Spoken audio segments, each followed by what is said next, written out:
It's the Dark Reading News Desk. I'm Terry Sweeney, contributing editor with Dark Reading, and I'm joined now by Brian Dye, Chief Products Officer with Corelight. Brian, thanks so much for joining us today. Thanks for carving the time, Terry. Been looking forward to the conversation. Yeah, so threat hunting is obviously a really hot topic in the security industry right now. Let's start with exactly what threat hunting is and how it may differ from something like incident response. It's the right place to start. I mean, in a nutshell, IR is starting with what you know, right? You have an alert, you have an IOC, you have a thread to pull on to go and investigate. Threat hunting is starting with a question. It's a thesis, something you need to understand. That's the big difference. It feels a bit more proactive in its nature, as opposed to we're going to go out and discover something that's happened or... Absolutely the case, right? Yeah. Because you're hunting for something that by definition, your existing controls, your existing detection technologies have not found. So you're consciously looking for the unknown, hence definitely proactive. What is your sense of why threat hunting has captured the attention of so many security professionals now? Like is there some trigger point or some inflection point that we're at that makes this especially useful now? You know, I give a lot of credit to both NIST and SANS in this case, because as the NIST framework came out, everybody was forced to acknowledge that my perimeter protections aren't perfect and I need to have a backdrop of detection. And the moment they said that, they're like, wait a minute, what if my detections aren't perfect? What's the next line of defense behind that? Okay. So it's a natural thinking that led us to threat hunting. And you know, part of the reason I give SANS some credit is they actually had their first threat hunting class in 2016. And that's a great leading indicator of kind of awareness is when SANS starts teaching the training courses on. Okay, kind of a barometer of where the practice is heading. Yeah, because otherwise you've got to talk to your friends to find out what this thing is and kind of learn the best practices, right? So codifying it at SANS, I give a lot of credit to. So speaking of best practices, what are some tips that you typically offer to organizations that are looking to up their game here? You know, I just give two. I mean, number one is no matter how big or small you are, do it. Some folks in really large orgs, that's a team. Some folks, it's 3 hours out of a person's time every week. But no matter what scale you're on, invest some time in it. And the reason is that worst case scenario, you'll know your network better, right? Even if you only get a couple hours a week, Sure. You'll still know something, right? So there's value in this for kind of at every scale. And the second one, especially if you're at a bigger organization, you're thinking about kind of org structure and org design, you got to think about whether threat hunting is a different team, is it a career path, or is it a part of people's time? And there's pros and cons of that given how you're running the rest of your security operations center. So that's the other big topic we talk about. So prospective customers shouldn't be put off by like a big budgetary spend or a huge additional workload. Absolutely, because if you think about, it's kind of like going for a jog. The only thing you need for a jog is a pair of sneakers. The only thing you need to get started on threat hunting is a question. And everyone's got questions. And there's actually great resources. We actually have one available on our website that's a threat hunting guide, right? For different views of the network, here are questions you should ask of whatever data you happen to have. So it really doesn't cost anything to get going. Okay, so in this spy versus spy industry that we work in, hackers are grabbing onto threat hunting tools as well. What are you seeing there?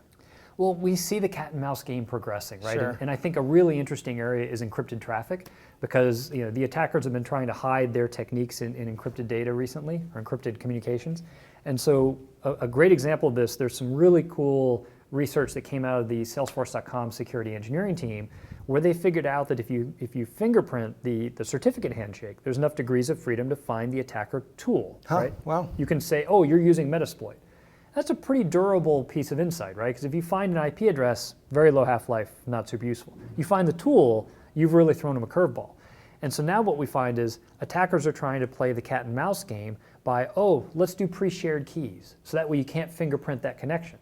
Well, we've just figured out how to actually find things that are doing encrypted communications with pre-shared keys. Okay. So if you can find the original detection and the countermeasure, you can help hunters get both ends of that spectrum. Okay, I mean, this is starting to sound like a plot for a new TV crime series.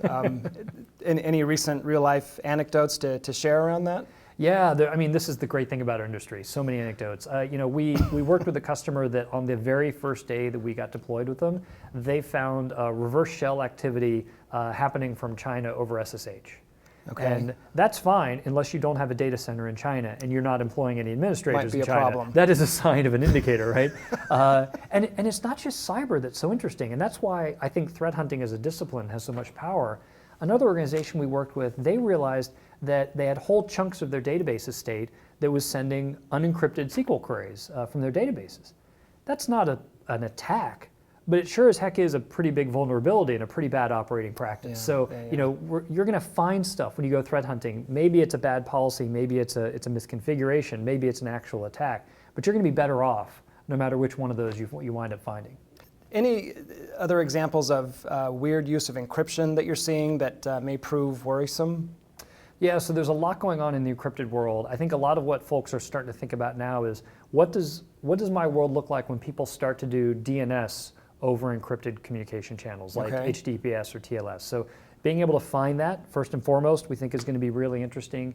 The other thing that we found when we started looking at encryption is it's not as binary, no pun intended, as you might think. So when we started looking at real production environments, we saw that folks had things that the port and protocol claimed were encrypted. The protocol is an encrypted protocol. And then they would have huge chunks of clear text happening in the middle of it. At the very least, that's odd and deserves some follow-up. So what we're finding overall on encryption is that it's hiding some things, but then revealing others. And it's been a really interesting thread to pull on. And I think threat hunters, as they look in their own environments, are going to find a lot in there as well. Is it fair to say that any unexpected encryption is basically a red flag for threat hunters? Yes, I mean, things like pre-shared keys, that is definitely a red flag. Weird behavior over things that should be encrypted is a red flag. And in cases where you've got, the other interesting one we found is things that are not encrypted, at least the protocol is not encrypted, but the content is all clearly obfuscated. So they're essentially trying to get the benefits of encryption without actually revealing any of the additional analysis that encrypted traffic normally undergoes.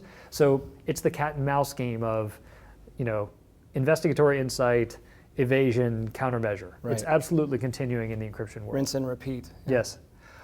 So with the advent of cloud, does this help or hurt the threat hunter cause? You know, it does both. It helps because there's a bunch of new data sources, right? So in AWS, you've got your CloudTrail logs. That's a new great source of data for people to dive into. In networking up until recently, it's actually really hurt because you haven't been able to get that broad-based visibility. And if you think about a threat hunter's context, there's three main sources of data, right? They want the network for breadth, the endpoint for depth, and threat intel for external context. And if you're missing that middle piece, it's a pretty big gap. So I give a lot of credit to the cloud providers that have figured that out and have taken it seriously. So now you've got things like in AWS, the VPC traffic mirror that kind of gives you that network visibility for threat hunters to use. GCP actually has theirs in beta now. Azure, the last one, is also has one that's actually about to go back into beta. So they're giving us those tools so the threat hunters can get all three parts of the visibility they need. Well, you've given us plenty to think about with regard to threat hunting and enterprise security, Brian. Thank you. It's been a ton of fun. Always enjoy the time, Terry. Great. We've been talking with Brian Dye of Corelight. This has been Terry Sweeney for the Dark Reading News Desk. Thank you for joining us.